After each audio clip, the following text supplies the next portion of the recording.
ਜਿਹੜੀ ਕਦੇ ਨਾਸ ਨਹੀਂ ਹੁੰਦੀ, ਜਿਹਦੇ ਉੱਪਰ ਸਮੇਂ ਦਾ ਕੋਈ ਪ੍ਰਭਾਵ ਨਹੀਂ, ਉਸ ਸੱਚ ਦੀ ਗੱਲ ਸੱਚੇ ਪਾਤਸ਼ਾਹ ਨੇ ਕੀਤੀ ਹੈ। ਤੇ ਇਹ ਵੀ ਆਖਿਆ ਕਿ ਉਹਦੇ ਤੋਂ ਉੱਪਰ ਹੋਰ ਕੋਈ ਨਹੀਂ ਹੈ। ਸੱਚ ਸੱਚਾ ਸਭ ਤੋਂ ਵੱਡਾ ਹੈ। ਕਹਿੰਦੇ ਅਕਾਲ ਪੁਰਖ ਪਰਮੇਸ਼ਰ ਦੇ ਉੱਪਰ ਕੋਈ ਹਸਤੀ ਨਹੀਂ ਹੈ, ਉਹ ਹੀ ਸਭ ਤੋਂ ਵੱਡਾ ਹੈ। ਤੇ ਵੱਡਾ ਕਿੰਨਾ ਕੁ ਹੈ, ਕਹਿੰਦੇ ਕੋਈ ਬਿਆਨ ਹੀ ਨਹੀਂ ਕਰ ਸਕਦਾ। ਸੁਣ ਵੱਡਾ ਆਖੇ ਸਭ ਕੋਏ, ਕੇਵਡ ਵੱਡਾ ਡੀਠਾ ਹੋਏ। ਕਹਿੰਦੇ ਲੋਕ ਸਾਰੇ ਸੁਣ ਸੁਣ ਕੇ ਕਹਿ ਰਹੇ ਨੇ ਬਹੁਤ ਵੱਡਾ ਏ, ਬਹੁਤ ਵੱਡਾ ਏ, ਪਰ ਕਿੰਨਾ ਕੁ ਵੱਡਾ ਏ ਇਹ ਤੇ ਉਹੀ ਦੱਸ ਸਕਦਾ ਜਿਹਨੇ ਵੇਖਿਆ ਹੋਵੇ। ਇਹਨੇ ਵੇਖਿਆ ਹੋਵੇ। ਤੇ ਫਿਰ ਸਾਹਿਬ ਜੀ ਕਹਿੰਦੇ ਨੇ ਜੇ ਕੋਈ ਮਨੁੱਖ ਅਕਾਲ ਪੁਰਖ ਪਰਮੇਸ਼ਰ ਨੂੰ ਆਖੇ ਵੀ ਉਹ ਇੰਨਾ ਵੱਡਾ ਏ, ਤੇ ਸਾਹਿਬ ਕਹਿੰਦੇ ਉਹ ਸਹੀ ਨਹੀਂ ਕਹਿ ਰਿਹਾ। ਅਕਾਲ ਪੁਰਖ ਪਰਮੇਸ਼ਰ ਤੇ ਸਾਡੇ ਸੋਚਣ ਦੇ ਦਾਇਰੇ ਤੋਂ ਵੀ ਬਾਹਰ ਹੈ। ਅਸੀਂ ਉੱਥੋਂ ਤੱਕ ਸੋਚ ਹੀ ਨਹੀਂ ਸਕਦੇ, ਐਡਾ ਵਿਸ਼ਾਲ ਹੈ ਉਹ। ਸਾਡੇ ਗਿਆਨ ਇੰਦਰੀਆਂ ਕਰਮ ਇੰਦਰੀਆਂ ਦੀ ਪਕੜ ਤੋਂ ਪਰੇ ਦੀ ਗੱਲ ਹੈ। ਮਹਾਰਾਜ ਕਹਿੰਦੇ ਨੇ, ਕਹਿੰਦੇ ਜਿਹੜਾ ਸਾਰਿਆਂ ਤੋਂ ਵੱਡਾ ਹੈ, ਉਸ ਵੱਡੇ ਦੇ ਨਾਲ ਸਾਡੀ ਸਾਂਝ ਕਿਵੇਂ ਬਣੇਗੀ। ਸੋ ਲਏ ਜਿਸ ਸਤਿਗੁਰ ਟਿਕੇ। ਇੱਥੇ ਜਿਹੜਾ ਟਿੱਕੇ ਸ਼ਬਦ ਆਇਆ ਹੈ, ਇਹਦੇ ਅਰਥ ਨੇ ਅਸੀਸ ਦੇਣੀ ਜਾਂ ਗੁਰੂ ਨੇ ਬਖਸ਼ਿਸ਼ ਕਰ ਦੇਣੀ।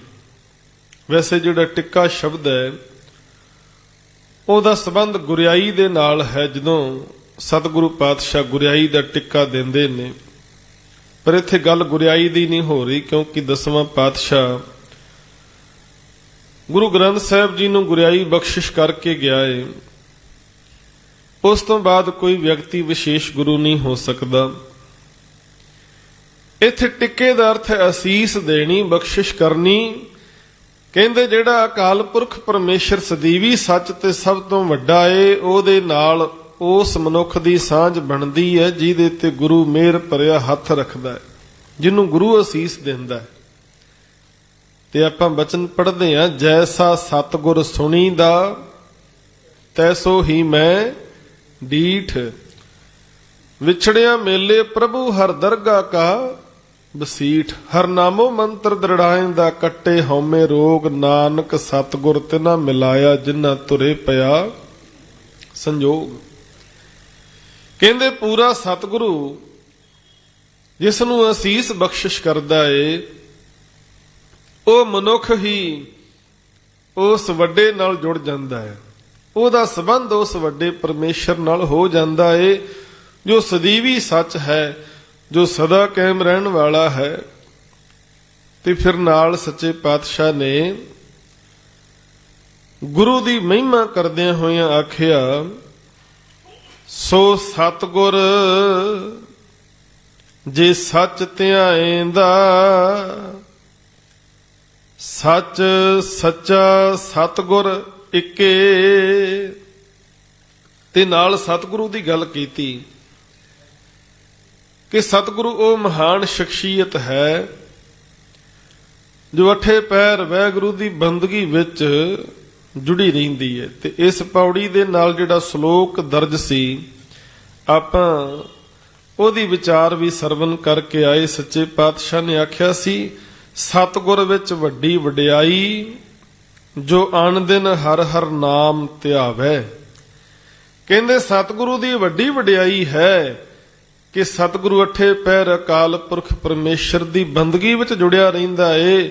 ਸਤਿਗੁਰੂ ਭਾਵੇਂ ਦੁਨਿਆਵੀ ਸੁੱਖ ਸਹੂਲਤਾਂ ਦੇ ਵਿੱਚ ਬੈਠਾ ਹੋਇਆ ਤਾਂ ਵੀ ਅਕਾਲ ਪੁਰਖ ਦਾ ਧਿਆਨ ਹੈ।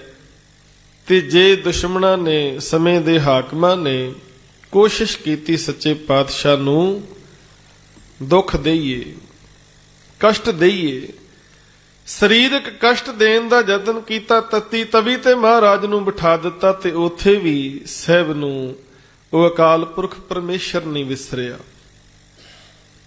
ਆਨੰਦਾਂ ਦੀ ਪੁਰੀ ਵਿੱਚ ਬੈਠੇ ਨੇ ਕਲਗੀਧਰ ਪਾਤਸ਼ਾਹ, ਉੱਥੇ ਵੀ ਪਰਮੇਸ਼ਰ ਚੇਤੇ ਹੈ। ਸਮੇਂ ਦੀ ਹਾਕਮ ਜਮਾਤ ਨੇ ਇਕੱਠੇ ਹੋ ਕੇ ਯਤਨ ਕੀਤਾ ਕਿ ਗੁਰੂ ਕੋਲੋਂ ਆਨੰਦਪੁਰ ਹੀ ਖੋਹ ਲਈਏ, ਸ਼ਾਇਦ ਸਤਿਗੁਰੂ ਦਾ ਆਨੰਦ ਹੀ ਖਤਮ ਹੋ ਜਾਏਗਾ। ਸਤਿਗੁਰੂ ਦੀ ਜ਼ਿੰਦਗੀ ਵਿੱਚ ਆਨੰਦ ਨਾ ਰਹੇ ਜੇ ਆਪਾਂ ਆਨੰਦਪੁਰ ਸਾਹਿਬ ਖੋਹ ਲਈਏ। ਯਤਨ ਕੀਤਾ ਗਿਆ, ਗੁਰੂ ਸਾਹਿਬ ਨੂੰ ਆਖਿਆ ਆਨੰਦਪੁਰ ਸਾਹਿਬ ਛੱਡ ਦਿਓ, ਤੇ ਮਹਾਰਾਜ ਆਨੰਦਪੁਰ ਸਾਹਿਬ ਛੱਡ ਕੇ ਤੁਰ ਪਏ। ਉਹ ਸੋਚਦੇ ਨੇ ਵੀ ਹੁਣ ਗੁਰੂ ਦੇ ਕੋਲ ਆਨੰਦ ਨਹੀਂ ਹੈ ਜ਼ਿੰਦਗੀ ਦਾ, ਅਸੀਂ ਆਨੰਦਾਂ ਦੀ ਪੁਰੀ ਆਨੰਦਪੁਰ ਸਾਹਿਬ ਖੋਹ ਲਿਆ ਮਹਾਰਾਜ ਕੋਲੋਂ। ਸਤਿਗੁਰੂ ਸਰਸਾ ਦੇ ਕੰਢੇ ਆ ਗਏ ਨੇ। ਸਰਸਾ ਦੇ ਵਿੱਚ ਬਹੁਤ ਜ਼ਿਆਦਾ ਪਾਣੀ ਭਰਿਆ ਹੋਇਆ, ਬਰਸਾਤ ਦੇ ਨਾਲ, ਉੱਪਰੋਂ ਮੀਂਹ ਪੈ ਰਿਹਾ ਹੈ। ਤੇ ਸਤਿਗੁਰੂ ਪਾਤਸ਼ਾਹ ਜੀ ਨੂੰ ਉਸ ਵੇਲੇ ਵੀ ਅਕਾਲ ਪੁਰਖ ਪਰਮੇਸ਼ਰ ਨਹੀਂ ਵਿਸਰਿਆ, ਜਿਹੜਾ ਸਾਰੇ ਸੁੱਖਾਂ ਦਾ ਆਨੰਦ ਦਾ ਦਾਤਾ ਹੈ। ਸਰਸਾ ਦੇ ਕੰਢੇ ਬਹਿ ਕੇ ਵੀ ਮਹਾਰਾਜ ਉਹਦੀ ਬੰਦਗੀ ਕਰਦੇ, ਕੀਰਤਨ ਵਿੱਚ ਜੁੜ ਗਏ। ਸੋ ਇਹ ਸਤਿਗੁਰੂ ਦੀ ਵਡਿਆਈ ਹੈ। ਕਹਿੰਦੇ ਸਤਿਗੁਰੂ ਅਕਾਲ ਪੁਰਖ ਪਰਮੇਸ਼ਰ ਦੀ ਬੰਦਗੀ ਵਿੱਚ ਜੁੜਿਆ ਰਹਿੰਦਾ ਹੈ। ਸੋ ਸਤਿਗੁਰ ਜੇ ਸੱਚ ਧਿਆਏਂਦਾ, ਸੱਚ ਨੂੰ ਧਿਆਉਂਦਾ ਹੈ, ਤੇ ਫਿਰ ਸਾਹਿਬ ਕਹਿੰਦੇ ਇਸ ਸਿਮਰਨ ਦੇ ਸਦਕਾ, ਇਸ ਬੰਦਗੀ ਵਿੱਚ ਜੁੜਨ ਦੇ ਸਦਕਾ ਸੱਚ ਸੱਚਾ ਸਤਿਗੁਰ ਇੱਕੇ। ਕਹਿੰਦੇ ਗੁਰੂ ਪਰਮੇਸ਼ਰ ਦਾ ਹੀ ਰੂਪ ਹੋ ਜਾਂਦਾ ਹੈ। ਪਰਮੇਸ਼ਰ ਨੂੰ ਜਪ ਜਪ ਕੇ ਗੁਰੂ ਤੇ ਪਰਮੇਸ਼ਰ ਦੇ ਵਿੱਚ ਕੋਈ ਭੇਦ ਨਹੀਂ ਰਹਿ ਜਾਂਦਾ। ਗੁਰੂ ਪਰਮੇਸ਼ਰ ਦਾ ਰੂਪ ਹੋ ਗਿਆ। ਅਕਾਲ ਪੁਰਖ ਨੂੰ ਸਿਮਰ ਕੇ ਤੇ ਫਿਰ ਸਤਿਗੁਰੂ ਦੀ ਵੱਡੀ ਮਹਿਮਾ ਨੂੰ ਬਿਆਨ ਕਰਦਿਆਂ ਮਹਾਰਾਜ ਕਹਿੰਦੇ ਨੇ, ਸੋਈ ਸਤਿਗੁਰ ਪੁਰਖ ਹੈ ਜਿਨ ਪੰਜੇ ਦੂਤ ਕੀਤੇ ਵਸ ਛਿਕੇ। ਸਤਿਗੁਰੂ ਦੀ ਪਹਿਲੀ ਵਡਿਆਈ ਉਹ ਸਿੱਖਾਂ ਨੂੰ ਅਸੀਸਾਂ ਬਖਸ਼ ਕੇ ਪਰਮੇਸ਼ਰ ਦੇ ਚਰਨਾਂ ਨਾਲ ਜੋੜਦਾ। ਸਤਿਗੁਰੂ ਦੀ ਅੱਗੇ ਮਹਿਮਾ ਬਿਆਨ ਕਰਦਿਆਂ ਕਹਿੰਦੇ ਨੇ, ਸਤਿਗੁਰੂ ਪਰਮੇਸ਼ਰ ਦੀ ਬੰਦਗੀ ਵਿੱਚ ਜੁੜਿਆ ਰਹਿੰਦਾ ਤੇ ਪਰਮੇਸ਼ਰ ਦਾ ਰੂਪ ਬਣ ਗਿਆ। ਤੇ ਤੀਜੀ ਗੱਲ ਕਹਿੰਦੇ ਸਤਿਗੁਰੂ ਉਹ ਮਹਾਨ ਸ਼ਖਸੀਅਤ, ਉਹ ਮਹਾਨ ਹਸਤੀ ਹੈ ਜਿਸ ਨੇ ਪੰਜੇ ਦੂਤ ਆਪਣੇ ਵਸ ਵਿੱਚ ਕੀਤੇ ਹੋਏ ਨੇ। ਕਾਮ, ਕ੍ਰੋਧ, ਲੋਭ, ਮੋਹ, ਹੰਕਾਰ, ਉਹਨਾਂ ਨੂੰ ਆਪਣੇ ਵਸ ਵਿੱਚ ਕੀਤਾ ਹੋਇਆ ਹੈ। ਹੁਣ ਐਸਾ ਵਿਅਕਤੀ ਉਹ ਗੁਰੂ ਹੀ ਹੋ ਸਕਦਾ, ਆਮ ਨਹੀਂ ਹੋ ਸਕਦਾ। ਜਿਨੇ ਪੰਜੇ ਵਿਕਾਰ ਵਸ ਵਿੱਚ ਕਰ ਲਏ ਉਹ ਪੂਰਾ ਸਤਿਗੁਰੂ ਹੈ। ਤੇ ਆਪਾਂ ਵੇਖਦੇ ਦੁਨੀਆ ਦੇ ਵਿੱਚ ਬਹੁਤ ਵੱਡੇ ਵੱਡੇ ਲੋਕ ਇਹਨਾਂ ਵਿਕਾਰਾਂ ਦੇ ਹੱਥੋਂ ਹਾਰ ਜਾਂਦੇ ਨੇ, ਪਰ ਸਤਿਗੁਰੂ ਨੇ ਇਹਨਾਂ ਵਿਕਾਰਾਂ ਤੇ ਵੀ ਜਿੱਤ ਪ੍ਰਾਪਤ ਕੀਤੀ ਹੋਈ ਹੈ। ਗੁਰੂ ਰਾਮਦਾਸ ਪਾਤਸ਼ਾਹ ਜੀ ਦੇ ਪ੍ਰਥਾਏ ਜਦੋਂ ਬਾਬਾ ਸੱਤਾ ਬਲਵੰਡ ਜੀ ਬਚਨ ਉਚਾਰਨ ਕਰਦੇ ਨੇ, ਕਹਿੰਦੇ ਲੱਭ ਲੋਭ ਕਾਮ ਕ੍ਰੋਧ ਮੋਹ ਮਾਰ ਕੱਢੇ ਤੁਧ ਸਾ ਪਰਵਾਰਿਆ। ਕਹਿੰਦੇ ਇਹਨਾਂ ਦੀ ਹਿੰਮਤ ਨਹੀਂ ਹੈ ਮਹਾਰਾਜ ਤੁਹਾਡੇ ਨੇੜੇ ਵੀ ਆ ਸਕਣ। ਲੱਭ ਲੋਭ ਕਾਮ ਕ੍ਰੋਧ ਮੋਹ ਮਾਰ ਕੱਢੇ ਤੁਧ ਸਾ ਪਰਵਾਰਿਆ।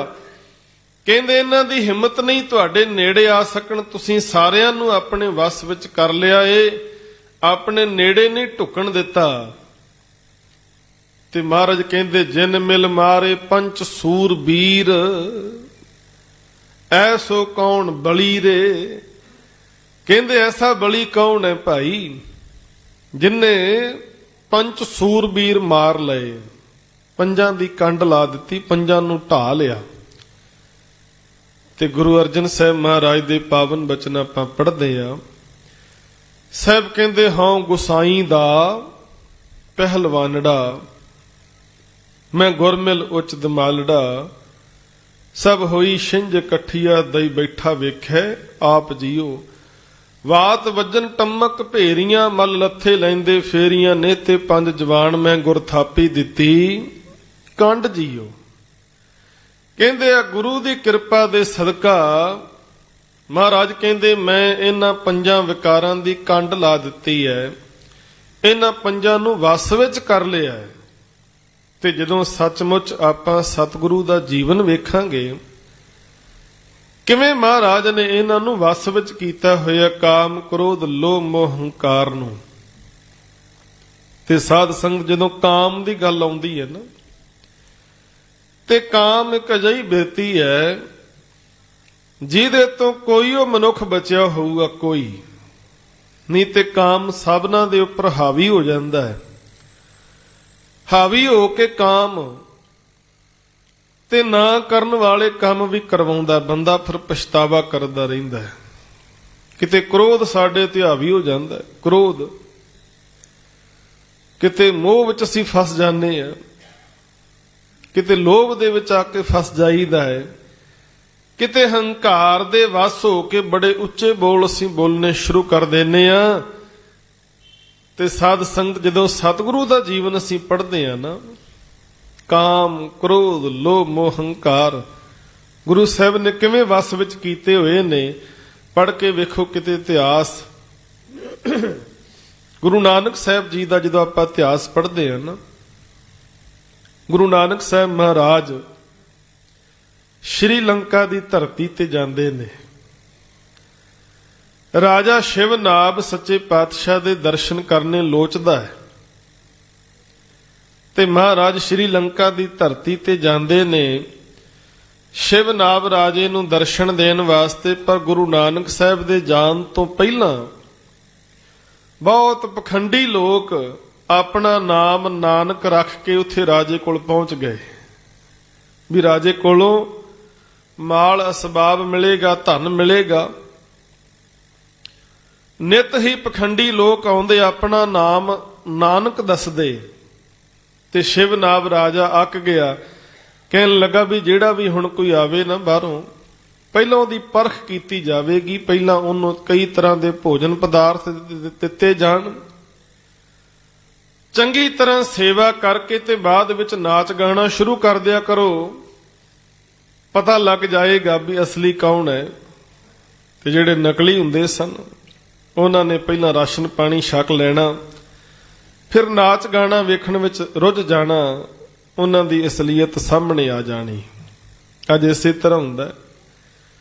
ਕਈ ਵਾਰ ਤੁਸੀਂ ਵੇਖੋਗੇ ਸਿਰਾਂ ਤੇ ਦਸਤਾਰਾਂ ਸਜਾਈਆਂ ਹੋਈਆਂ ਨੇ, ਦਾੜੇ ਪ੍ਰਕਾਸ਼ ਨੇ, ਤੇ ਵੇਖਣ ਨੂੰ ਬੰਦਾ ਲੱਗਦਾ ਵੀ ਬੜੀ ਸਿਆਣੀ ਉਮਰ ਦਾ, ਦਾੜੀ ਚਿੱਟੀ ਹੈ, ਬੜਾ ਦਾਨਾ ਬੰਦਾ ਹੈ, ਬੜਾ ਸਿਆਣਾ ਹੈ।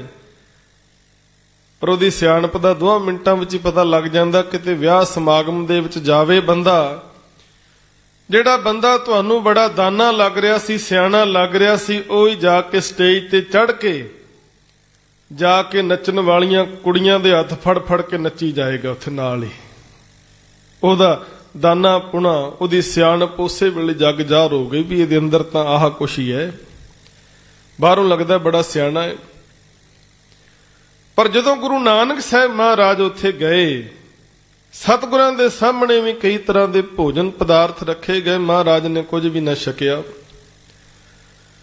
ਉਸ ਤੋਂ ਬਾਅਦ ਨੱਚਣ ਗਾਉਣ ਵਾਲੀਆਂ ਇਸਤਰੀਆਂ ਆਈਆਂ, ਉਹਨਾਂ ਨੱਚਣਾ ਸ਼ੁਰੂ ਕਰ ਦਿੱਤਾ, ਕਈ ਤਰ੍ਹਾਂ ਦੇ ਹਾਵ ਭਾਵ ਕਰਦੀਆਂ ਮਹਾਰਾਜ ਦੇ ਸਾਹਮਣੇ।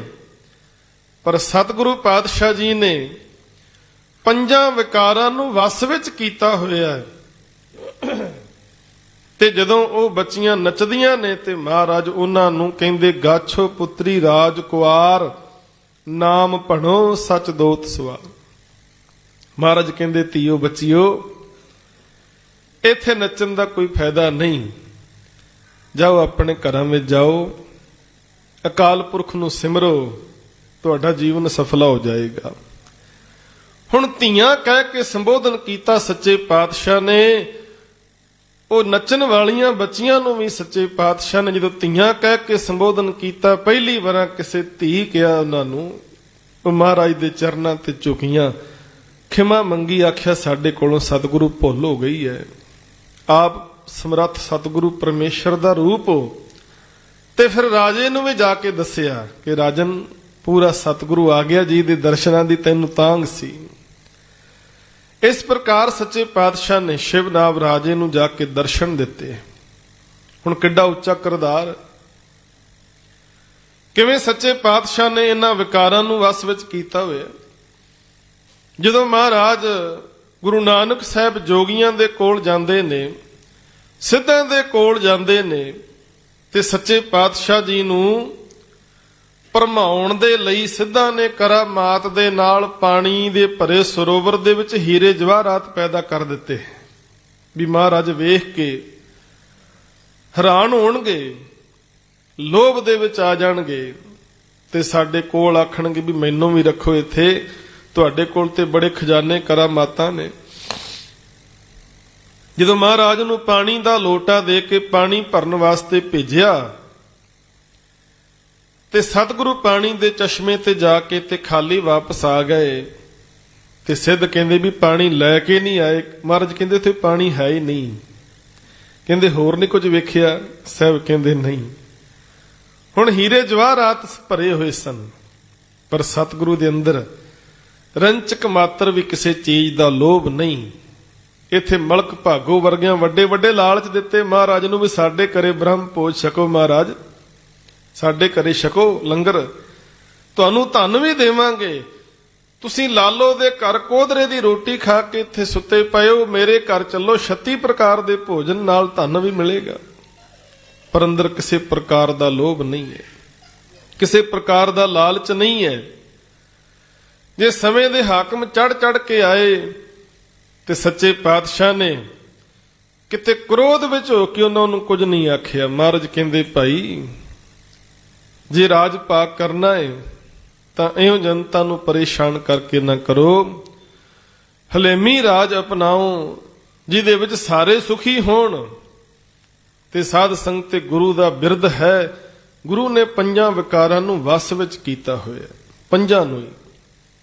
ਆ ਦਿੱਲੀ ਦੀ ਧਰਤੀ ਦਾ ਇਤਿਹਾਸ ਹੈ। ਛੇਵੇਂ ਪਾਤਸ਼ਾਹ ਇਸ ਧਰਤੀ ਤੇ ਆਉਂਦੇ ਨੇ ਤੇ ਸ਼ਾਲੀਮਾਰ ਬਾਗ ਦੇ ਵਿੱਚ ਵਕਤ ਦਾ ਬਾਦਸ਼ਾਹ ਜਹਾਂਗੀਰ ਆਪਣੀ ਬੇਗਮ ਨੂਰ ਜਹਾਨ ਦੇ ਨਾਲ ਬੈਠਾ ਹੋਇਆ ਹੈ। ਨੂਰ ਜਹਾਨ ਜਿਹੜੀ ਹੈ ਇਹਦਾ ਪਹਿਲਾ ਘਰਵਾਲਾ ਉਹ ਜਹਾਂਗੀਰ ਦਾ ਇੱਕ ਬਹੁਤ ਵੱਡਾ ਫੌਜਦਾਰ ਸੀ ਤੇ ਉਹਦੀ ਪਤਨੀ ਸੀ ਇਹ ਫੌਜਦਾਰ ਦੀ। ਜਦੋਂ ਜਹਾਂਗੀਰ ਨੂੰ ਪਤਾ ਲੱਗਾ, ਫੌਜਦਾਰ ਨੇ ਦਾਵਤ ਰੱਖੀ ਘਰੇ ਵੀ ਮੇਰਾ ਵਿਆਹ ਹੋਇਆ ਤੇ ਤੁਸੀਂ ਆਓ। ਜਹਾਂਗੀਰ ਗਿਆ, ਵੇਖਿਆ ਕਿ ਮੇਰੇ ਫੌਜਦਾਰ ਦੀ ਘਰਵਾਲੀ ਇੰਨੀ ਸੁੰਦਰ ਹੈ। ਇਹਨੇ ਫਿਰ ਕੀ ਕੀਤਾ, ਫੌਜਦਾਰ ਨੂੰ ਕਿਸੇ ਵੱਡੀ ਮੁਹਿੰਮ ਤੇ ਭੇਜ ਦਿੱਤਾ ਜੰਗ ਲੜਨ ਵਾਸਤੇ। ਧੋਖੇ ਦੇ ਨਾਲ ਉਹਨੂੰ ਮਰਵਾ ਦਿੱਤਾ ਤੇ ਬਾਅਦ ਵਿੱਚ ਉਸ ਫੌਜਦਾਰ ਦੀ ਘਰਵਾਲੀ ਨੂੰ ਆਪਣੇ ਮਹਿਲਾਂ ਦਾ ਸ਼ਿੰਗਾਰ ਬਣਾਇਆ। ਉਹਦਾ ਨਾਮ ਰੱਖਿਆ ਨੂਰ ਜਹਾਨ, ਸਭ ਤੋਂ ਸੁੰਦਰ ਔਰਤ। ਤੇ ਉਹ ਹੁਣ ਮਹਾਰਾਜ ਦੇ ਦਰਸ਼ਨ ਕਰਨਾ ਲੋਚਦੀ ਹੈ। ਛੇਵੇਂ ਪਾਤਸ਼ਾਹ ਗੁਰੂ ਗੋਬਿੰਦ ਸਿੰਘ ਗੁਰੂ ਹਰਗੋਬਿੰਦ ਸਾਹਿਬ ਮਹਾਰਾਜ ਉਹ ਵੀ ਦਿੱਲੀ ਦੀ ਧਰਤੀ ਤੇ ਆਏ ਹੋਏ ਨੇ। ਤੇ ਜਦੋਂ ਨੂਰ ਜਹਾਨ ਕਹਿਣ ਲੱਗੀ ਜਹਾਂਗੀਰ ਨੂੰ, ਕਹਿੰਦੀ ਤੂੰ ਵਕਤ ਦਾ ਬਾਦਸ਼ਾਹ ਹੈ, ਪਰ ਤੈਨੂੰ ਮਿਲਣ ਵਾਸਤੇ ਕੋਈ ਵੀ ਨਹੀਂ ਆਉਂਦਾ, ਪਰ ਸਤਿਗੁਰੂ ਦੇ ਦਰਸ਼ਨ ਕਰਨ ਵਾਸਤੇ ਲੋਕ ਲਾਈਨ ਲਾ ਕੇ ਖੜਦੇ ਨੇ। ਕਿੰਨੀ ਸੰਗਤ ਜਾ ਕੇ ਦਰਸ਼ਨ ਕਰਦੀ, ਕਾਰਨ ਕੀ ਹੈ? ਤੇ ਜਹਾਂਗੀਰ ਕਹਿਣ ਲੱਗਾ ਸੀ ਮੈਂ ਕੇਵਲ ਬਾਦਸ਼ਾਹ ਹਾਂ, ਉਹ ਦੀਨ ਦੁਨੀ ਦਾ ਮਾਲਕ ਹੈ, ਇਸ ਕਰਕੇ ਸੰਗਤ ਦਰਸ਼ਨ ਕਰਨ ਜਾਂਦੀ ਹੈ। ਕਹਿੰਦੇ ਮੈਂ ਵੀ ਜਾਣਾ ਹੈ। ਤੇ ਜਹਾਂਗੀਰ ਬਾਦਸ਼ਾਹ ਕਹਿਣ ਲੱਗਾ ਠੀਕ ਹੈ ਤੁਸੀਂ ਵੀ ਜਾਓ। ਜਦੋਂ ਨੂਰ ਜਹਾਂ ਬਹੁਤ ਜ਼ਿਆਦਾ ਸਜ ਧਜ ਕੇ ਮਹਾਰਾਜ ਦੇ ਦਰਸ਼ਨ ਕਰਨ ਵਾਸਤੇ ਆਉਂਦੀ ਹੈ। ਨੂਰ ਜਹਾਨ ਦੀ ਉਮਰ 29 ਕੁ ਸਾਲ ਦੀ ਹੈ ਤੇ ਸਤਿਗੁਰੂ ਦੀ ਉਮਰ 28.5 ਸਾਲ ਦੀ ਹੈ। ਜਦੋਂ ਜਾ ਕੇ ਮਹਾਰਾਜ ਦੇ ਕੋਲ ਗਈ ਤੇ ਸਤਿਗੁਰੂ ਪਾਤਸ਼ਾਹ ਜੀ ਨੇ ਨੂਰ ਜਹਾਨ ਨੂੰ ਵੇਖਿਆ। ਨੂਰ ਜਹਾਂ ਇਸ ਖਾਹਿਸ਼ ਨਾਲ ਗਈ ਸੀ ਕਿ ਮੇਰਾ ਸੁੰਦਰ ਸਰੂਪ ਵੇਖ ਕੇ, ਮੇਰਾ ਹਾਰ ਸ਼ਿੰਗਾਰ ਵੇਖ ਕੇ ਸਤਿਗੁਰੂ ਬੜੇ ਪ੍ਰਸੰਨ ਹੋਣਗੇ ਤੇ ਪਤਾ ਨਹੀਂ ਮੈਨੂੰ ਕੀ ਕਹਿਣਗੇ। ਪਰ ਮਹਾਰਾਜ ਨੇ ਸਾਰੇ ਹਾਰ ਸ਼ਿੰਗਾਰ ਨੂੰ ਵੇਖਣ ਤੋਂ ਬਾਅਦ ਆਖਿਆ ਐਸਾ ਸਾਜ ਸ਼ਿੰਗਾਰ ਬਣਾਏ ਪੁੱਤਰੀ ਪਾਏ ਖੁਦਾਏ। ਕਹਿੰਦੇ ਹੈ ਧੀਏ ਪੁੱਤਰੀਏ, ਜਿੰਨਾ ਜ਼ੋਰ ਤਨ ਨੂੰ ਸ਼ਿੰਗਾਰਨ ਤੇ ਲਾਇਆ ਹੈ ਜੇ ਮਨ ਨੂੰ ਵੀ ਇਉਂ ਸ਼ਿੰਗਾਰ ਕਰੇ ਤੇ ਤੈਨੂੰ ਖੁਦਾ ਮਿਲ ਜਾਏ, ਅੱਲਾ ਮਿਲ ਜਾਏ। ਜੇ ਤੇਰਾ ਮਨ ਵੀ ਇੰਨਾ ਸੋਹਣਾ ਬਣ ਜਾਏ ਤਾਂ। ਜਦੋਂ ਗੱਲ ਸੁਣੀ ਨਾ, ਝੁਕ ਗਈ ਮਹਾਰਾਜ ਦੇ ਚਰਨਾਂ ਤੇ, ਆਖਿਆ ਸਤਿਗੁਰੂ ਮੇਰਾ ਸੁੰਦਰ ਸਰੂਪ ਵੇਖ ਕੇ ਵਕਤ ਦਾ ਬਾਦਸ਼ਾਹ ਮੇਰੇ ਵੱਲ ਖਿੱਚਿਆ ਗਿਆ। ਦੁਨੀਆ ਤਾਰੀਫ ਕਰਦੀ ਮੇਰੇ ਸੋਹਣੇ ਰੂਪ ਦੀ, ਪਰ ਤੁਹਾਡੇ ਤੇ ਦਾ ਅਸਰ ਕੋਈ ਨਹੀਂ ਹੋਇਆ। ਕਾਰਨ ਕੀ ਹੈ? ਤੇ ਮਹਾਰਾਜ ਨੇ ਆਖਿਆ ਸੀ, ਬੇਟਾ ਮੈਂ ਇੱਕ ਅਕਾਲ ਪੁਰਖ ਨੂੰ, ਖੁਦਾਵੰਦ ਕਰੀਮ ਨੂੰ ਸਿਮਰਦਾ ਹਾਂ, ਤੇ ਦੂਜੀ ਗੱਲ ਮੌਤ ਨੂੰ ਸਦਾ ਚੇਤੇ ਰੱਖਦਾ ਹਾਂ। ਜਿਹੜਾ ਮਨੁੱਖ ਅਕਾਲ ਪੁਰਖ ਪਰਮੇਸ਼ਰ ਦੀ ਬੰਦਗੀ ਵਿੱਚ ਜੁੜਿਆ ਹੋਇਆ ਹੈ, ਮੌਤ ਨੂੰ ਚੇਤੇ ਰੱਖਦਾ, ਕੋਈ ਵਿਕਾਰ ਉਹਦੇ ਨੇੜੇ ਨਹੀਂ ਆ ਸਕਦਾ। ਉਹਦੇ ਸਤਿਗੁਰਾਂ ਦੇ ਉੱਚੇ ਕਿਰਦਾਰ ਦੀ ਗੱਲ ਹੈ। ਜੇਕਰ ਗੱਲ 10ਵੇਂ ਜਾਮੇ ਦੀ ਕਰੀਏ, ਚੰਬੇ ਦੀ ਰਾਣੀ ਪਦਮਨੀ ਕਲਗੀਧਰ ਪਾਤਸ਼ਾਹ ਦੇ ਦਰਸ਼ਨ ਕਰਨ ਵਾਸਤੇ ਆਈ। ਜਦੋਂ ਦਰਸ਼ਨ ਕਰਨ ਵਾਸਤੇ ਆਈ, ਮਹਾਰਾਜ ਦੇ ਅੱਗੇ ਆ ਕੇ ਮੱਥਾ ਟੇਕਿਆ ਤੇ ਸਤਿਗੁਰੂ ਨੇ ਅਸੀਸ ਦਿੱਤੀ। ਕਹਿਣ ਲੱਗੀ, ਮਹਾਰਾਜ ਆਪ ਨੇ ਮੈਨੂੰ ਅਸੀਸ ਬਖਸ਼ਿਸ਼ ਕੀਤੀ ਹੈ, ਪਰ ਪਿਆਰ ਨਹੀਂ ਦਿੱਤਾ। ਸਤਿਗੁਰੂ ਜਦੋਂ ਕਿਸੇ ਤੇ ਬਹੁਤ ਜ਼ਿਆਦਾ ਪ੍ਰਸੰਨ ਹੁੰਦੇ ਸੀ, ਕਿਸੇ ਨੂੰ ਪਿਆਰ ਦਿੰਦੇ ਸਨ, ਤੇ ਆਪਣੇ ਪੱਥੇ ਵਿੱਚੋਂ ਤੀਰ ਲੈ ਕੇ ਇਉਂ ਤੀਰ ਦੇ ਨਾਲ ਉਹਦੇ ਸਿਰ ਤੇ ਅਸੀਸ ਦਿੰਦੇ ਸਨ, ਪਿਆਰ ਦਿੰਦੇ ਸਨ। ਕਹਿਣ ਲੱਗੀ, ਮਹਾਰਾਜ ਮੈਂ ਬਹੁਤ ਦੂਰੋਂ ਚੱਲ ਕੇ ਦਰਸ਼ਨ ਕਰਨ ਆਈ ਹਾਂ, ਤੇ ਆਪ ਨੇ ਤੀਰ ਦੇ ਨਾਲ ਹੀ ਕਿਉਂ ਮੈਨੂੰ ਅਸੀਸ ਦਿੱਤੀ? ਆਪਣਾ ਹੱਥ ਮੇਰੇ ਸਿਰ ਤੇ ਕਿਉਂ ਨਹੀਂ ਰੱਖਿਆ? ਹੱਥ ਨਾਲ ਕਿਉਂ ਨਹੀਂ ਸਪਰਸ਼ ਕੀਤਾ? ਤੇ ਸਾਹਿਬ ਨੇ ਆਖਿਆ ਸੀ ਰਾਣੀ ਪਦਮਨੀ ਨੂੰ, ਆਖਿਆ ਇਸ ਹੱਥ ਦੇ ਨਾਲ ਆਪਣੀ ਪਤਨੀ ਤੋਂ ਬਿਨਾਂ, ਆਪਣੇ ਮਹਿਲਾਂ ਤੋਂ ਬਿਨਾਂ ਮੈਂ ਕਦੇ ਹੋਰ ਕਿਸੇ ਇਸਤਰੀ ਨੂੰ ਸਪਰਸ਼ ਨਹੀਂ ਕੀਤਾ। ਉੱਚੇ ਕਿਰਦਾਰ ਦੀ ਗੱਲ ਹੈ। ਅੱਜ ਆਪਾਂ ਵੇਖਦੇ ਜਦੋਂ ਕਿਸੇ ਦੇ ਅੰਦਰ ਕਾਮੁਕ ਬਿਰਤੀ ਹਾਵੀ ਹੁੰਦੀ ਹੈ, ਤਾਂ ਉਹ ਚਾਹੁੰਦਾ ਮੈਂ ਕਿਸੇ ਨੂੰ ਸਪਰਸ਼ ਕਰਾਂ, ਕਿਸੇ ਨੂੰ ਹੱਥ ਲਾਵਾਂ, ਕਿਸੇ ਨੂੰ ਟੱਚ ਕਰਾਂ, ਮੇਰੀ ਵਾਸ਼ਨਾ ਦੀ ਪੂਰਤੀ ਹੋਵੇ। ਪਰ ਸਤਿਗੁਰੂ ਦਾ ਐਡਾ ਉੱਚਾ ਕਿਰਦਾਰ ਹੈ, ਵਕਤ ਦੇ ਬਾਦਸ਼ਾਹ ਵੀ ਹੈਰਾਨ ਹੋਏ ਇਸ ਉੱਚੇ ਕਿਰਦਾਰ ਨੂੰ ਵੇਖ ਕੇ। ਇੱਕ ਦਿਨ ਆਨੰਦਪੁਰ ਸਾਹਿਬ ਦੀ ਧਰਤੀ ਤੇ ਸੰਗਤ ਆਉਂਦੀ ਹੈ, ਤੇ ਆਈ ਹੋਈ ਸੰਗਤ ਨੂੰ ਰਾਹ ਦੇ ਵਿੱਚ ਰੰਗੜ ਲੋਕ ਜਿਹੜੇ ਸਨ ਗੁੱਜਰ, ਉਹਨਾਂ ਨੇ ਲੁੱਟ ਲਿਆ ਸੰਗਤ ਨੂੰ। ਜਦੋਂ ਗੁਰਸਿੱਖ ਗਏ ਨਾ ਉਹਨਾਂ ਦਾ ਮੁਕਾਬਲਾ ਕਰਨ ਵਾਸਤੇ, ਤੇ ਗੁਰਸਿੱਖਾਂ ਨੇ ਕੀ ਕੀਤਾ? ਉਹਨਾਂ ਦੇ ਨਾਲ ਲੜਾਈ ਕਰਦਿਆਂ ਹੋਇਆਂ ਉਹਨਾਂ ਦਾ ਇੱਕ ਡੋਲਾ, ਨਵ ਵਿਆਹੀ ਬੱਚੀ ਜਿਹੜੀ ਸੀ, ਉਹ ਸਿੱਖ ਵੀ ਨਾਲ ਲੈ ਕੇ ਆਨੰਦਪੁਰ ਸਾਹਿਬ ਚਲੇ ਗਏ। ਤੇ ਮਹਾਰਾਜ ਨੂੰ ਕਹਿੰਦੇ, ਜੀ ਅਸੀਂ ਉਹਨਾਂ ਗੁੱਜਰਾਂ ਦਾ, ਰੰਗੜਾਂ ਦਾ ਮੁਕਾਬਲਾ ਕਰਕੇ ਆਏ ਆ, ਤੇ ਉਹਨਾਂ ਦੇ ਵਿੱਚ ਇੱਕ ਨਵ ਵਿਆਹਿਆ ਡੋਲਾ ਸੀ, ਉਹ ਵੀ ਅਸੀਂ ਨਾਲ ਲੈ ਕੇ ਆ ਗਏ। ਮਹਾਰਾਜ ਕਹਿੰਦੇ, ਇਹ ਤੁਸੀਂ ਕੀ ਕੀਤਾ ਭਾਈ? ਇਹ ਕੰਮ ਠੀਕ ਨਹੀਂ ਹੈ। ਕਹਿੰਦੇ, ਮਹਾਰਾਜ ਵੇਖੋ, ਉਹ ਰੋਜ਼ ਸਾਡੇ ਬਹੂ ਬੇਟੀਆਂ ਦੀ ਇੱਜ਼ਤ ਪੱਤ ਨੂੰ ਹੱਥ ਪਾਉਂਦੇ ਨੇ, ਰੋਜ਼ ਕਈ ਤਰ੍ਹਾਂ ਦੇ ਉਹ ਕੁਕਰਮ ਕਰਦੇ ਨੇ। ਅੱਜ ਅਸੀਂ ਵੀ ਬਦਲਾ ਲੈਣ ਦੀ ਖਾਤਰ ਉਹਨਾਂ ਦਾ ਇਹ ਡੋਲਾ ਲੈ ਕੇ ਆਏ ਆ, ਪਰ ਤੁਸੀਂ ਮਹਾਰਾਜ ਸਾਨੂੰ ਵਰਜ ਰਹੇ ਹੋ, ਕਿਉਂ? ਉਥੇ ਗੱਲ ਬੜੀ ਕਮਾਲ ਦੀ ਸੱਚੇ ਪਾਤਸ਼ਾਹ ਨੇ ਆਖੀ, ਤੇ ਵਿਦਵਾਨਾਂ ਨੇ ਉਹ ਵਚਨ ਬੜੇ ਪਿਆਰੇ ਕਲਮਬੰਦ ਕੀਤੇ ਨੇ। ਸਿੱਖ ਜਿਹੜੇ ਸਨ ਮਹਾਰਾਜ ਨੂੰ ਬੇਨਤੀ ਕਰਦੇ ਨੇ, ਸਗਲ ਸਿੱਖ ਪੁੱਛਣ ਗੁਣ ਖਾਨੀ, ਸਗਲ ਤੁਰਕ ਭੁਗਵੇ ਹਿਦਵਾਨੀ, ਸਿੱਖ ਬਦਲਾ ਲੈ ਭਲਾ ਜਨਾਵੇ, ਗੁਰ ਸ਼ਾਸਤਰ ਕਿਉਂ ਵਰਜ ਹਟਾਵੇ। ਕਹਿੰਦੇ ਮਹਾਰਾਜ ਵੇਖੋ, ਇਹ ਤੁਰਕ ਲੋਕ ਜਿਹੜੇ ਨੇ, ਇਹ ਤੇ ਰੋਜ਼ ਹੀ ਸਾਡੇ ਨਾਲ ਧੱਕਾ ਕਰਦੇ ਨੇ, ਰੋਜ਼ ਹੀ ਜ਼ੁਲਮ ਕਰਦੇ ਨੇ, ਪਰ ਅੱਜ ਅਸੀਂ ਬਦਲਾ ਲੈਣ ਵਾਸਤੇ ਕੁਝ ਕੀਤਾ ਹੈ, ਪਰ ਤੁਸੀਂ ਸਾਨੂੰ ਵਰਜ ਰਹੇ ਹੋ। ਸੁਣ ਸਤਿਗੁਰ ਬੋਲੇ ਤਸਬੇਰੇ, ਹਮ ਲੈ ਜਾਣੋ ਪੰਥੋ ਚੇਰੇ, ਨ ਅਦੋਗਤ ਬਿਖੇ ਪਚਾਵੇਂ, ਤਾਤੇ ਕਲਮ ਕਰਮ ਹਟਾਵੇਂ। ਮਹਾਰਾਜ ਕਹਿੰਦੇ, ਭਾਈ ਅਸੀਂ ਸਿੱਖ ਪੰਥ ਨੂੰ ਬਹੁਤ ਉਚਾਈ ਵਿੱਚ ਲੈ ਕੇ ਜਾਣਾ ਹੈ। ਸਿੱਖਾਂ ਦਾ ਕਿਰਦਾਰ ਬੜਾ ਉੱਚਾ ਤੇ ਸੁੱਚਾ ਹੋਣਾ ਚਾਹੀਦਾ, ਲੋਕ ਇਹਦੀ ਮਿਸਾਲ ਦੇਣ। ਪਰ ਅੱਜ ਇੱਕ ਬਦਲੇ ਲੈਣ ਦੀ ਖਾਤਰ ਅਸੀਂ ਇਸ ਪਰਾਈ ਅਮਾਨਤ ਨੂੰ ਲਿਆ ਕੇ ਕੋਈ ਵੀ ਇਹੋ ਜਿਹਾ ਕਰਮ ਨਹੀਂ ਕਰਨਾ ਚਾਹੁੰਦੇ ਕਿ ਕੱਲ ਨੂੰ ਇਤਿਹਾਸ ਵਿੱਚ ਸਾਡੇ ਤੇ ਕੋਈ ਉਂਗਲ ਚੁੱਕੇ। ਉਸ ਡੋਲੇ ਵਿੱਚ ਜਿਹੜੀ ਨਵ ਵਿਆਹੀ ਬੱਚੀ ਸੀ, ਬੜੀ ਡਰ ਰਹੀ ਸੀ। ਸੱਚੇ ਪਾਤਸ਼ਾਹ ਨੇ ਆਖਿਆ, ਪੁੱਤਰ ਤੈਨੂੰ ਘਬਰਾਉਣ ਦੀ ਲੋੜ ਨਹੀਂ, ਇਹ ਘਰ ਤੇਰੇ ਪਿਤਾ ਦਾ ਘਰ ਹੈ, ਇੱਥੇ ਤੂੰ ਬਿਲਕੁਲ ਮਹਿਫੂਜ਼ ਹੈ। ਤੇ ਮਹਾਰਾਜ ਨੇ ਸਿੱਖਾਂ ਨੂੰ ਹਦਾਇਤ ਕੀਤੀ ਕਿ ਅੱਗੇ ਤੋਂ ਕਦੇ ਵੀ ਅਜਿਹਾ ਕਰਮ ਨਹੀਂ ਕਰਨਾ। ਬੱਚੀ ਧੀ ਭਾਵੇਂ ਦੁਸ਼ਮਣ ਦੀ ਵੀ ਹੋਵੇ, ਉਹਨੂੰ ਵੀ ਪੂਰਾ ਸਤਿਕਾਰ ਦਿੱਤਾ ਜਾਵੇ। ਬੜੇ ਸਤਿਕਾਰ ਸਹਿਤ ਉਹਨੂੰ ਉਹਦੇ ਘਰ ਵਾਪਸ ਪਹੁੰਚਾਇਆ ਗਿਆ।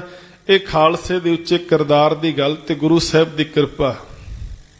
ਜਦੋਂ ਅਹਿਮਦ ਸ਼ਾਹ ਅਬਦਾਲੀ ਦੇ ਨਾਲ ਕਾਜ਼ੀ ਨੂਰ ਮੁਹੰਮਦ ਆਇਆ ਨਾ, ਤੇ ਉਹਨੇ ਇੱਕ ਗੱਲ ਬੜੀ ਕਮਾਲ ਦੀ ਲਿਖੀ। ਸਿੱਖਾਂ ਨੂੰ ਉਹ ਨਫ਼ਰਤ ਦੇ ਨਾਲ ਕੁੱਤੇ ਸ਼ਬਦ ਵਰਤਦਾ ਸਿੱਖਾਂ ਲਈ। ਸੱਗ, ਸਿੱਖਾਂ ਨੂੰ ਕੁੱਤੇ ਕਹਿੰਦਾ, ਕਹਿੰਦਾ ਕੁੱਤੇ ਨੇ ਸੱਗ ਨੇ। ਪਰ ਇਹ ਗੱਲ ਉਹਨੇ ਆਪਣੀ ਲੇਖਣੀ ਵਿੱਚ ਲਿਖ ਦਿੱਤੀ। ਕਹਿੰਦਾ ਭਾਵੇਂ ਮੈਂ ਨਫ਼ਰਤ ਵਿੱਚ ਆ ਕੇ ਸਿੱਖਾਂ ਨੂੰ ਥਾਂ ਥਾਂ ਤੇ ਕੁੱਤੇ ਸ਼ਬਦ ਲਿਖਿਆ ਹੈ, ਪਰ ਕਹਿੰਦਾ ਅਸਲ ਵਿੱਚ ਬੱਬਰ ਸ਼ੇਰ ਹਨ, ਬੱਬਰ ਸ਼ੇਰ। ਤੇ ਸਭ ਤੋਂ ਵੱਡਾ ਗੁਣ ਇਹਨਾਂ ਦਾ ਇਹ ਹੈ, ਇਹਨਾਂ ਦੇ ਵਿੱਚ ਕੋਈ ਵੀ ਵਿਭਚਾਰੀ ਨਹੀਂ ਹੈ। ਇਹਨਾਂ ਦਾ ਕਿਰਦਾਰ, ਇਹਨਾਂ ਦਾ ਕਰੈਕਟਰ ਬੜਾ ਉੱਚਾ ਹੈ।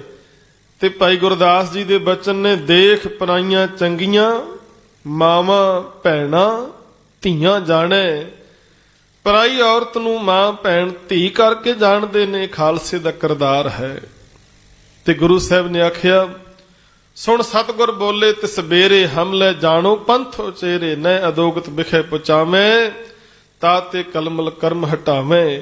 ਕਹਿੰਦੇ ਮੇਰਾ ਖਾਲਸਾ ਪਰਾਈ ਔਰਤ ਨੂੰ ਸਦਾ ਸਨਮਾਨ ਦੇਵੇਗਾ। ਇਹ ਗੁਰੂ ਸਾਹਿਬ ਦੀਆਂ ਅਸੀਸਾਂ ਨੇ। ਭਾਵੇਂ ਆਨੰਦਪੁਰ ਸਾਹਿਬ ਮਹਾਰਾਜ ਨੇ ਛੱਡ ਦਿੱਤਾ, ਕੀਮਤੀ ਖਜ਼ਾਨਾ ਸੀ, ਸਤਿਗੁਰੂ ਨੇ ਲੋਭ ਲਾਲਚ ਕੋਈ ਨਹੀਂ ਰੱਖਿਆ। ਕਹਿੰਦੇ ਸਰਸਾ ਵਿੱਚ ਭੇਟ ਕਰ ਦਿਓ, ਕਿਤੇ ਇਸ ਖਜ਼ਾਨੇ ਕਰਕੇ ਦੁਸ਼ਮਣ ਦਲ ਸਾਡੇ ਧਿਆਵੀ ਨਾ ਹੋ ਜਾਣ, ਕਿਤੇ ਨੁਕਸਾਨ ਨਾ ਹੋਵੇ। ਅੰਦਰ ਲੋਭ ਕੋਈ ਨਹੀਂ ਹੈ, ਅੰਦਰ ਕਿਸੇ ਤਰ੍ਹਾਂ ਦੀ ਮੋਹ ਦੀ ਪਕੜ ਨਹੀਂ ਹੈ। ਸਤਿਗੁਰੂ ਨੇ ਆਪਣੇ ਅੱਖਾਂ ਦੇ ਸਾਹਮਣੇ ਸਾਹਿਬਜ਼ਾਦਿਆਂ ਨੂੰ ਸ਼ਹੀਦ ਹੋਣ ਵਾਸਤੇ ਤੋਰਿਆ। ਮੋਹ ਦੀ ਪਕੜ ਅੰਦਰ ਹੈ ਨਹੀਂ। ਸੋ ਸਤਿਗੁਰੂ ਨੇ, ਸਾਹਿਬ ਕਹਿੰਦੇ, ਪੰਜੇ ਦੂਤ ਕੀਤੇ ਵਸ ਛਿੱਕੇ, ਉਹਨਾਂ ਨੂੰ ਵਸ ਵਿੱਚ ਕਰ ਲਿਆ। ਛਿੱਕੇ ਦਾ ਮਤਲਬ ਹੈ ਖਿੱਚ ਲੈਣਾ, ਪਕੜ ਲੈਣਾ। ਕਹਿੰਦੇ ਉਹਨਾਂ ਨੂੰ ਵਸ ਵਿੱਚ ਕੀਤਾ ਹੋਇਆ। ਤੇ ਸਾਹਿਬ ਜੀ ਅਖੀਰ ਵਿੱਚ ਕਹਿੰਦੇ ਨੇ, ਜੇ ਬਿਨ ਸਤਿਗੁਰ ਸੇਵੇ ਆਪ ਗਣਾਏ ਦੇ, ਤਿਨ ਅੰਦਰ ਕੂੜ ਫਿੱਟ ਫਿੱਟ ਮੂੰਹ ਫਿੱਕੇ। ਕਹਿੰਦੇ ਜਿਹੜੇ ਮਨੁੱਖ ਸਤਿਗੁਰੂ ਦੀ ਸੇਵਾ ਨਹੀਂ ਕਰਦੇ, ਆਪ ਗਣਾਏ ਦੇ, ਆਪ ਗਣਾਏ ਦਾ ਭਾਵ ਹੈ ਆਪਣੇ ਆਪ ਨੂੰ ਹੀ ਵੱਡਾ ਵੱਡਾ ਕਰਕੇ ਦੱਸੀ ਜਾਣਾ, ਆਪਣੀ ਸ਼ੋਭਾ ਆਪ ਹੀ ਕਰੀ ਜਾਣੀ, ਆਪਣੇ ਆਪ ਨੂੰ ਬਹੁਤ ਜ਼ਿਆਦਾ ਸਿਆਣਾ ਸਮਝਣਾ, ਸਤਿਗੁਰੂ ਦੇ ਬਚਨ ਨਾ ਕਮਾਉਣੇ, ਬਚਨ ਨਾ ਮੰਨਣੇ ਤੇ ਆਪਣੇ ਆਪ ਨੂੰ ਸਿਆਣਾ ਸਮਝਣਾ। ਕਹਿੰਦੇ ਅਜਿਹੇ ਮਨੁੱਖ ਜਿਹੜੇ ਸਤਿਗੁਰੂ ਦੀ ਸੇਵਾ ਨਹੀਂ ਕਰਦੇ, ਸਤਿਗੁਰੂ ਦਾ ਬਚਨ ਨਹੀਂ ਮੰਨਦੇ ਤੇ ਆਪਾ ਭਾਵ ਗਣਾਉਂਦੇ ਰਹਿੰਦੇ ਨੇ। ਤਿੰਨ ਅੰਦਰ ਕੂੜ, ਕਹਿੰਦੇ ਉਹਨਾਂ ਦੇ ਅੰਦਰ ਕੂੜ ਹੈ, ਉਹਨਾਂ ਅੰਦਰ ਸੱਚ ਨਹੀਂ ਹੈ। ਫਿੱਟ ਫਿੱਟ ਮੂੰਹ ਫਿੱਕੇ, ਕਹਿੰਦੇ ਉਹ ਫਿਟਕਾਰੇ ਮੂੰਹ ਵਾਲੇ ਲੋਕ ਹਨ ਜਿਹੜੇ ਆਪਣੇ ਆਪ ਨੂੰ ਜ਼ਿਆਦਾ ਸਿਆਣਾ ਸਮਝਦਿਆਂ ਹੋਇਆਂ ਗੁਰੂ ਦੇ ਵਚਨ ਨਹੀਂ ਕਮਾਉਂਦੇ। ਕਹਿੰਦੇ ਅਸੀਂ ਤੇ ਬਹੁਤ ਸਿਆਣੇ ਆ ਜੀ, ਸਾਨੂੰ ਕੀ ਲੋੜ ਐ, ਅਸੀਂ ਗੁਰੂ ਨੂੰ ਪੁੱਛ ਕੇ ਚੱਲੀਏ। ਆਸਾ ਕੀ ਵਾਰ ਵਿੱਚ ਵੀ ਬਚਨ ਆਉਂਦੇ ਨੇ, ਨਾਨਕ ਗੁਰੂ ਨਾ ਚੇਤਨੀ, ਮਨ ਆਪਣੇ ਸੁਚੇਤ, ਛੁੱਟੇ ਤਿਲ ਬੁਆੜ ਜਿਉ ਸੁਣੇ ਅੰਦਰ ਖੇਤ, ਖੇਤੇ ਅੰਦਰ ਛੁੱਟਿਆ ਕਉ ਨਾਨਕ ਸੌ ਨਾ, ਫਲੀਏ ਫੁੱਲੀਏ ਬਪੜੇ ਭੀ ਤਨ ਵਿੱਚ ਸਵਾ। ਤੇ ਗੁਰੂ ਕਾਲ ਦੇ ਵਿੱਚ ਵੀ ਕਈ ਮਨੁੱਖ ਐਸੇ ਸਨ ਜਿਨ੍ਹਾਂ ਨੇ ਗੁਰੂ ਸਾਹਿਬ ਦੀ ਚਲਾਈ ਮਰਜ਼ਾਦਾ ਤੇ ਕਈ ਵਾਰ ਸ਼ੰਕੇ ਕਰਦੇ ਨੇ ਤੇ ਗੁਰੂ ਸਾਹਿਬ ਨੂੰ ਸਮਝਾਉਣ ਵਾਸਤੇ ਤੁਰ ਪੈਣਾ। ਅੱਜ ਵੀ ਕਈ ਮਨੁੱਖ ਐਸੇ ਨੇ ਜਿਹੜੇ ਗੁਰੂ ਘਰ ਦੇ ਵਿੱਚ ਗੁਰੂ ਦੀ ਮੱਤ ਲੈਣ ਨਹੀਂ ਆਉਂਦੇ, ਸਗੋਂ ਆਪਣੀ ਗੱਲ ਕਹਿਣ ਆਉਂਦੇ ਨੇ ਵੀ ਆਹ ਕੰਮ ਇਉਂ ਹੋਵੇ ਇਉਂ ਹੋਵੇ। ਅੱਜ ਵੀ ਐਸੇ ਮਨੁੱਖ ਹਨ, ਗੁਰੂ ਦੀ ਮੱਤ ਲੈਣ ਨਹੀਂ ਆਉਂਦੇ, ਸਗੋਂ ਆਪਣੀ ਮੱਤ ਜਿਹੜੀ ਹੈ ਲੋਕਾਂ ਨੂੰ ਦੇਣ ਵਾਸਤੇ ਆ ਜਾਂਦੇ ਨੇ। ਗੁਰੂ ਕਾਲ ਵਿੱਚ ਵੀ ਐਸੇ ਸਨ। ਜਦੋਂ ਸਤਿਗੁਰੂ ਪਾਤਸ਼ਾਹ ਨੇ ਖੰਡੇ ਬਾਟੇ ਦੀ ਪਾਉਲ ਅੰਮ੍ਰਿਤ ਦੀ ਦਾਤ ਬਖਸ਼ਿਸ਼ ਕੀਤੀ ਨਾ, 22 ਧਾਰ ਦੇ ਹਿੰਦੂ ਪਹਾੜੀ ਰਾਜੇ ਆਏ, ਕਹਿੰਦੇ ਮਹਾਰਾਜ ਅਸੀਂ ਵੀ ਖੰਡੇ ਬਾਟੇ ਦੀ ਪੌਲ ਅੰਮ੍ਰਿਤ ਦੀ ਦਾਤ ਪ੍ਰਾਪਤ ਕਰਨੀ ਹੈ। ਸਾਹਿਬ ਕਹਿੰਦੇ ਵੀ ਜੀ ਆਇਆਂ ਨੂੰ, ਆਓ ਤੁਸੀਂ ਵੀ ਬੈਠੋ, ਤੁਹਾਨੂੰ ਵੀ ਦਾਤ ਮਿਲੇਗੀ। ਤੇ ਆਪਣੀ ਸਿਆਣਪ ਲੱਗੇ ਘੋਟਣ, ਕਹਿੰਦੇ ਪਰ ਸਾਡੀ ਸ਼ਰਤ ਇੱਕ ਇਹ ਹੈ ਕਿ ਅਸੀਂ ਆ ਨੀਵੀਂ ਜਾਤ ਦੇ ਬੰਦਿਆਂ ਨਾਲ ਬਹਿ ਕੇ ਖੰਡੇ ਬਾਟੇ ਦੀ ਪੌਲ ਅੰਮ੍ਰਿਤ ਦੀ ਦਾਤ ਨਹੀਂ ਲੈਣੀ, ਸਾਡੇ ਵਾਸਤੇ ਵੱਖਰਾ ਬਾਟਾ ਤਿਆਰ ਕਰੋ, ਅਸੀਂ ਉੱਚੀ ਜਾਤੀ ਦੇ ਲੋਕ ਹਾਂ। ਤੇ ਸਤਿਗੁਰੂ ਪਾਤਸ਼ਾਹ ਨੇ ਆਖਿਆ ਭਾਈ ਖੰਡੇ ਬਾਟੇ ਦੀ ਪੌਲ ਅੰਮ੍ਰਿਤ ਦੀ ਦਾਤ ਦਿੱਤੀ ਇਸੇ ਕਰਕੇ ਜਾਂਦੀ ਹੈ ਕਿ ਸਾਡੇ ਅੰਦਰੋਂ ਊਚ ਨੀਚ ਦਾ ਭੇਦ ਭਾਵ ਮੁੱਕ ਜਾਏ। ਤੇ ਜੇ ਤੁਸੀਂ ਗੁਰੂ ਨੂੰ ਇਹ ਸਲਾਹ ਦੇ ਰਹੇ ਹੋ ਕਿ ਸਾਡੇ ਵਾਸਤੇ ਬਾਟਾ ਵੱਖਰਾ ਤਿਆਰ ਕਰੋ, ਕਹਿੰਦੇ ਜਾਤ ਦੇ ਹੰਕਾਰੀਓ ਤੁਸੀਂ ਇਹ ਦਾਤ ਪ੍ਰਾਪਤ ਨਹੀਂ ਕਰ ਸਕਦੇ, ਤੁਹਾਡੇ ਅੰਦਰ ਜਾਤ ਦਾ ਹੰਕਾਰ ਭਰਿਆ ਹੋਇਆ ਹੈ। ਤੇ ਸਾਹਿਬ ਕਹਿੰਦੇ ਵੀ ਜੇ ਤੇ ਇਹਨਾਂ ਸਾਰਿਆਂ ਨਾਲ ਬਹਿ ਕੇ ਇੱਕੇ ਬਾਟੇ ਵਿੱਚੋਂ ਅੰਮ੍ਰਿਤ ਛਕਣਾ ਹੈ ਤੇ ਜੀ ਆਇਆਂ ਨੂੰ, ਨਹੀਂ ਤੇ ਤੁਸੀਂ ਬਿਨਾਂ ਸ਼ੱਕ ਇੱਥੋਂ ਜਾ ਸਕਦੇ ਹੋ। ਮਹਾਰਾਜ ਨੇ ਤੋਰ ਦਿੱਤਾ।